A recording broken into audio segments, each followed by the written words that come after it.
Hello everyone and welcome back to a new video. So I promised you guys yesterday a new book that I wrote, Cybuster X Reader, and I finally finished it. My goodness, I stayed up until like 5 in the morning completing it, but I actually do quite like this one. I actually do quite like it, and I hope you guys enjoy it as well. So let's get started. The sanatorium released you just a few minutes to go from the asthma attack you had a few days ago because of the pollution in the air, slowly depriving you of fresh air, making DC come to the conclusion to fire you when it happened on the job. As as you were walking around in the sea of trees on the path so you don't get lost, you heard someone or something calling to you. Deep inside the sea of trees, you went to investigate, looking for whoever or whatever is calling you forth. You were walking around the area, dodging trees and roots so you don't trip or get hurt or smacked by a tree. You found Cybuster sitting there on a few rocks in front of you, not moving, just waiting. You knew Cybuster was one of the great robot gods, god of the wind. As you are from Lagias, and so you knew all the myths and legends of the great robot gods, as you believed in all of them as well, since you were a part of one of the elders yourself. But when that accident happened many years ago, you were teleported here to Earth when all the elders came to a decision to protect this world and figure out how and why it happened. Cybuster, you whispered to yourself as you walked around to the front of it, looking up to his face, to its eyes, as you felt him look back at you. Then his eyes glowed a greenish blue as he moved his left hand down onto the ground next to you, waiting for you to climb on. As you climbed onto his hand, watching out for his claws as you do, and then once you sat down, once you got onto his hand, he lifted you up off the ground and brought you closer up to the top of his chest plate and stopped his hand, waiting for you to walk on to the top of his chest plate where his cockpit would be. And then once you were on top of his chest plate, he moved his hand back down to where it was before. And then you walked closer to his chest and you touched it. And then it opened to reveal the cockpit. His cockpit. He was choosing you. The spirit of the great robot god of wind, Cybuster, was choosing you.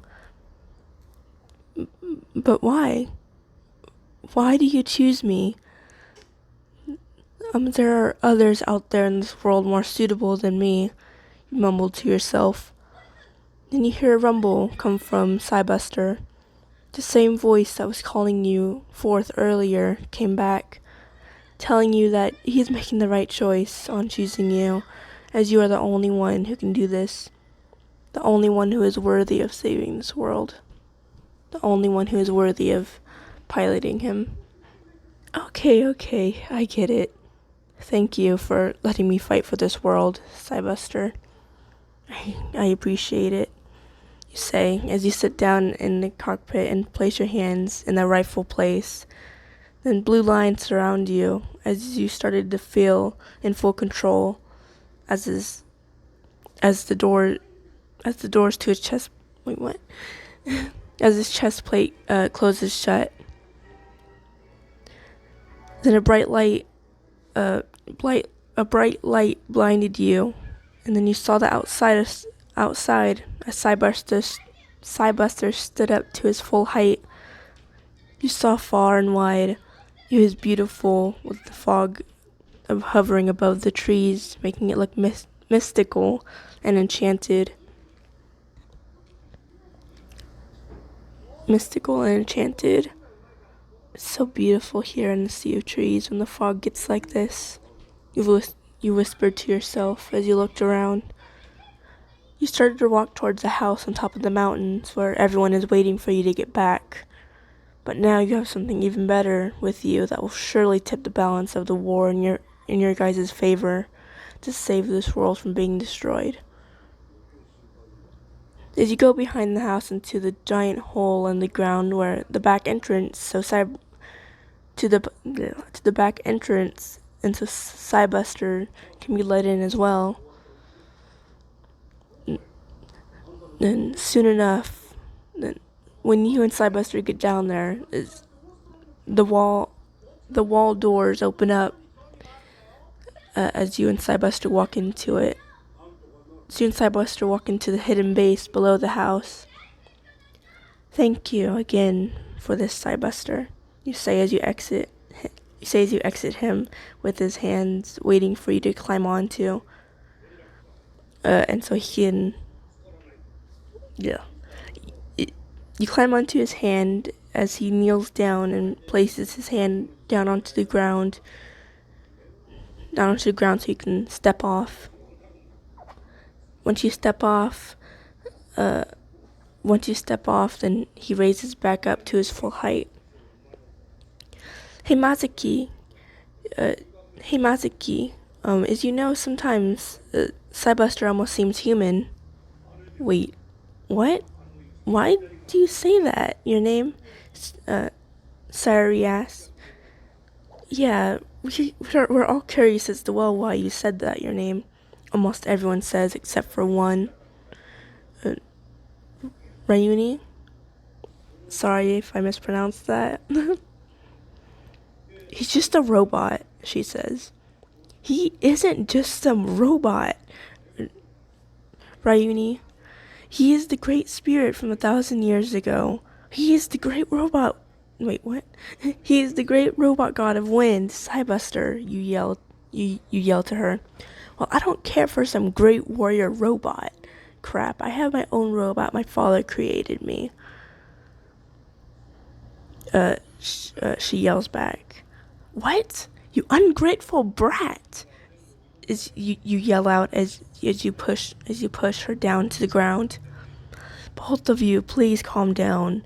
There is no need to fight right now. We have bigger problems like DC at the moment.